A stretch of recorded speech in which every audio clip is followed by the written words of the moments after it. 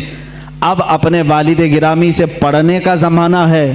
صرف 8 سال کی عمر ہے آپ کی. 8 سال کی عمر میں علم نحو کی مشہور کتاب ہدایت النحو ہے، وہ پوری اپنے والد سے پڑھی اور اس کی شرح بھی لکھ دی اردو میں، عربی میں، اس کی گائیڈ لکھا 8 سال کی عمر میں. اور جب 13 سال 10 مہینے غالباً 13 سال 10 مہینے کے ہو گئے، آپ عالم بھی ہو گئے اور مفتی بھی ہو گئے. اور اسی دن سب سے پہلا فتویٰ آپ نے دیا رضاعت کے مسئلے پر. سوال آیا تھا، آپ کے والد گرامی نے مسند پر بٹھایا اور کہا بیٹا احمد رضا لکھو اس کا جواب. آپ کی عمر 14 سال کے قریب تھی، 13 سال 10 مہینے کے آس پاس. اس وقت آپ نے سب سے پہلا فتویٰ لکھا. میاں فتویٰ پوچھنے والوں کی عمر یہاں 60 سال کی ہو جاتی ہے، لکھنے والوں کی بات تو چھوڑے. وہ 13 سال 10 مہینے کی عمر میں پہلا فتویٰ صادر فرماتے ہیں. اس میں دلائل بھی ہیں، قرآنی آیات، احادیث رسول. والد گرامی نے دیکھ کر کے ماتھے کا بوسہ لیا اور کہا آج سے تم مسند افتاء پر بٹھائے جاتے ہو. 13 سال 10 مہینے کی عمر سے لے کر جب تک آپ کی وفات نہ ہوئی اس وقت تک آپ نے فتویٰ نویسی فرمائی. تقریباً 20,000 سے تقریباً 6,000 سے زیادہ فتوے آپ نے ارسال فرمائے. آج وہی فتاوی رضویہ کی شکل میں ہمارے پاس ایک فقہی انسائکلوپیڈیا موجود ہے جس کی 30 جلدیں ہیں، 21,000 صفحات کے قریب یہ کتاب ہے. 250 رسالے اس کے اندر موجود ہیں، 250 رسالے، الگ الگ کتابیں. جو جس طرح کا سوال آیا، عربی میں آیا تو عربی میں جواب، فارسی میں آیا فارسی میں جواب، انگلش میں آیا انگلش میں جواب. جس علم کا سوال آیا اس علم کا جواب آپ نے ارسال فرمایا. یہ تقریباً فتاوی رضویہ آج جو چھپی ہوئی ہے 30 جلدوں میں ہے، 30 بڑے بڑے ویلیومز ہیں. اسی لیے بہت مشہور خاندان مارہرہ مطہرہ کے اعلیٰ حضرت رضی اللہ تعالیٰ عنہ کے پیر خانے کے صاحب سجادہ کے برادر اصغر فرماتے ہیں اعلیٰ حضرت کی شان میں مینار قصر رضا تو بلند کافی ہے. یہ سید اشرف مارہروی صاحب قبلہ ادام اللہ اقبال وہ ابھی آیات ہیں، انہوں نے یہی فرمایا اور حق فرمایا کہ مینار قصر رضا تو بلند کافی ہے، تم اس کے پہلے ہی زینے پہ چڑھ کے دکھلا دو. ارے میاں فتاوی رضویہ تو ایک کرامت ہے، فتاوی رضویہ تو ایک کرامت ہے، ذرا ہدایت بخشش ہی پڑھ کے دکھلا دو. اعلیٰ حضرت کی لکھی ہوئی نعتوں کی جو کتاب ہے ہدایت بخشش، اسی میں بہت سارے لوگ بھٹک جاتے ہیں، پڑھ نہیں پاتے ہیں. فتاوی رضویہ تو علوم کا ایک سمندر ہے.